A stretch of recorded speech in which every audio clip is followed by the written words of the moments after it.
बिस्मिल्लाहिर्रहमानिर्रहीम। शब कदर। शब कदर क्या है, इसमें क्या होता है, कैसे नहीं होता, मैं सारी डिटेल आपके सामने रखूँगा। शाबान की 15वें शब शब बरात कहलाती है, यानी वो रात जिसमें मखलूक को गुनाहों से बरी कर दिया जाता है। तकरीबन 10 सहाबा कराम से इस रात के मुतालिक हदीस मनकूल है।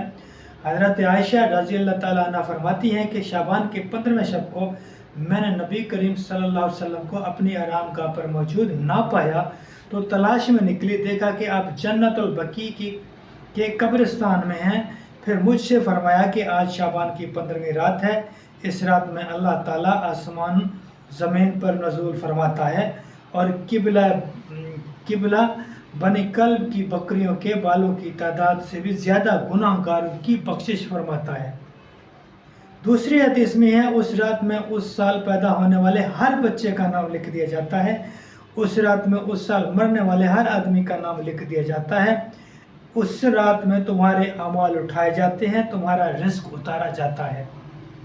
इस तरह एक रिवायत में है कि इस रात में तमाम मखलूक की मग़फ़िरत कर दी जाती है, सिवाय 7 अशख़ास के। वो हैं मुशरिक, वालिदैन का नाफरमान, कीना परवर, शराबी, कातिल, शलवार को टखनों से नीचे लटकाने वाला और चुगलखोर। इन 7 अफराद की इस अजीम रात में भी मग़फ़िरत नहीं होती जब तक ये अपने जराम से तौबा ना कर लें।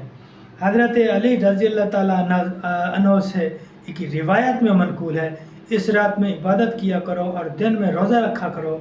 इस रात सूरज गरूब होते ही अल्लाह ताला अपने बंदों की तरफ मुतवज्जे होते हैं और ऐलान होता है, कौन है जो गुनाहों की बख्शिश करवाए, कौन है जो रिज़्क़ में वसअत तलब करे, कौन मुसीबत ज़दा है जो मुसीबत छुटकारा हासिल करना चाहता हो।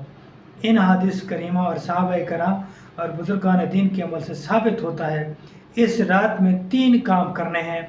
नंबर 1, कब्रिस्तान जाकर मुर्दों के लिए इसाले सवाब और मग़फ़िरत की दुआ की जाए।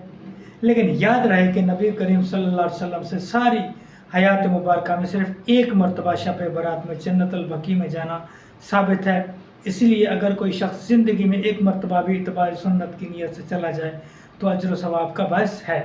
लेकिन फूल, पत्तियाँ, चादर, चढ़ावे, चरागा का एहतमाम करना, हर साल जाने को लाजिम समझना और उसको शब बारात के अरकान में से दाखिल करना, ये ठीक नहीं है।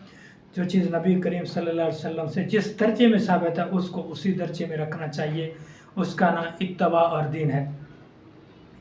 उस रात में नवाफिल, तिलावत, ज़िक्र और अज़कार का एहतमाम करना। इस बारे में ये वाज़ेह रहे कि नफिल एक ऐसी इबादत है जिसमें तन्हाई मतलूब है, ये खलवत की इबादत है, इसके ज़रिए इंसान अल्लाह का कुर्ब हासिल करता है। लिहाजा नवाफिल वगैरह तन्हाई में अपने घर में अदा करके इस मौके को गनीमत जाने।